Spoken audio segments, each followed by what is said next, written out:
again, there are people doing it though, which is good. I mean, the idea I got for this podcast is because of like Joseph Rodriguez, for instance, who, he's got a big podcast and YouTube channel. He does something similar to what I do, where he talks about some of these old teachers in just this new way. But of course, you're absolutely right. I mean, for every show like that, there's 100 people talking about the same old law of attraction stuff. So, but that's going to be the case for so many things. But again, it comes back to getting deep with ourselves, and then, what I like to do, I would say what makes my stuff a little bit unique is just that I try to kind of link the deep non-dual Zen spiritual stuff with like the law of attraction stuff. And I don't even know if I do that well or if anybody does that well. It's just, that's what I try to do because it's interesting, and that's like, it's kind of like what you're saying. I think we all have creative ideas within us, and it's just being opening yourself up and being confident enough in wanting to do it. And there's a lot of great, and I hope to talk about them more in the show as we go on.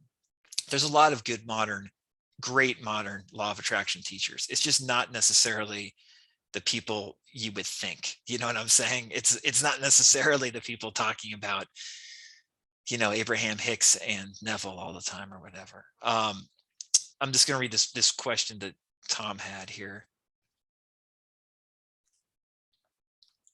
With LOA, I think you say the more you relax into it and have it, it becomes more of a default way of being, the better, or is there a certain level of intensity that we should practice and devote to it? I do have manifestation to relaxation, but it's been a while, and I'm keen to hear your thoughts.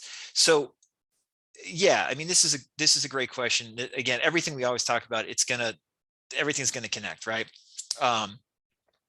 So, if I interpreted that question correctly, like, we're talking about relaxation, right? So it seems almost it's a paradox to be like, well, you have to practice relaxing to make it a default. It seems like, why would I want to just relax?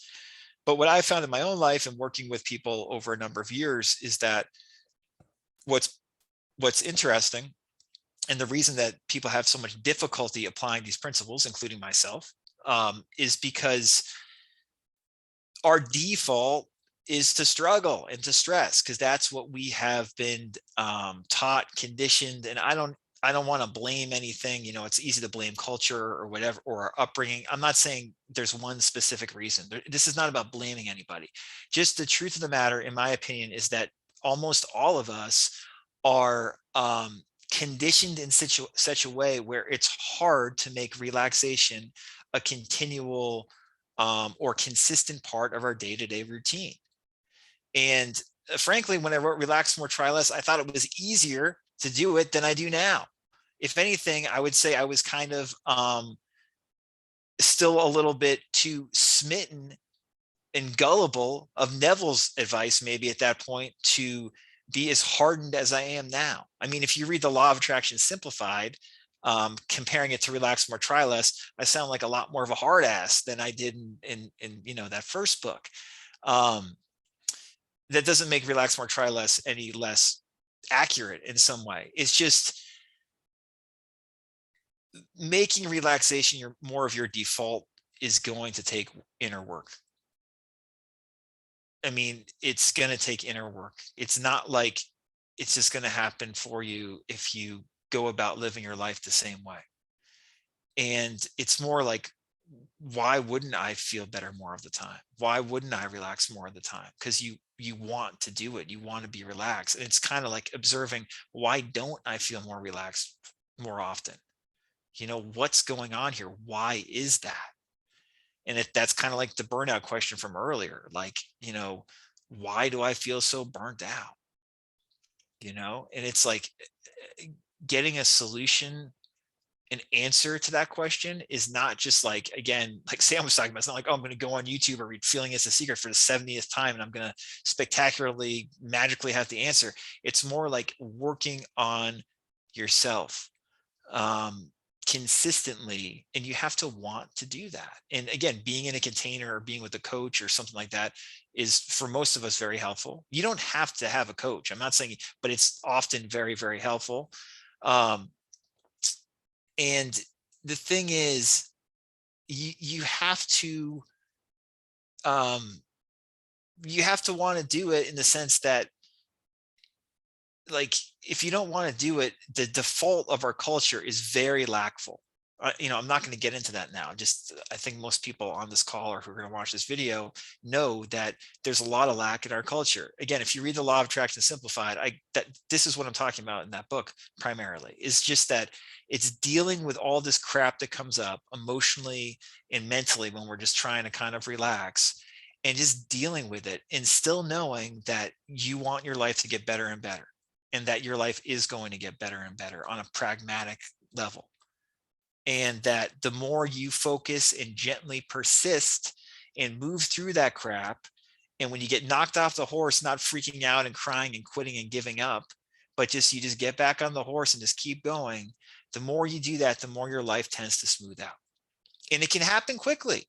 There can be a quote unquote quantum leap. It can happen over the course of a month or 2 or 3 or whatever. But in my experiences, generally speaking, it's more of a gradual thing. And it's the kind of thing, like, why the heck wouldn't you do some of this stuff? The stuff you like to do that makes you feel good, why wouldn't you do more of it? And it seems natural to ask the question, if I like to do something, but I'm not doing it, why is that? So yeah, I mean, your follow-up there, just the follow-up response was, that makes sense, but flipping that bit is a constant struggle for sure. Well, make it not a constant struggle. You want to talk about, like, let's talk about a couple teachers that I'm into that are modern and current who talk about this very well. Amanda Francis, I mentioned her recently. She wrote Rich as Fuck. Um, Genevieve Rackham, she is like, they're both wealth coaches. Okay. And then there's this other woman, Katrina Ruth, who's like more of like an entrepreneurial coach. They're all kind of like financial entrepreneurial mindset coaches, but they're all brilliant. They're going to teach you more about how to manifest stuff than most Neville people out there. I'll tell you right now. But they all basically say, how do you change something easily? You become unavailable for the alternative. You just become unavailable to be burnt out or stressed out all the time. You say, I'm unavailable for that. And when you do that, all this shit's going to come up saying, oh, no, no, no, no, no, no, no. And you just say, no, I know what I want, and I'm going to go for it. I'm going to relax into it as best I can. And I'm going to be unavailable to let this stress or this burnout rule my life.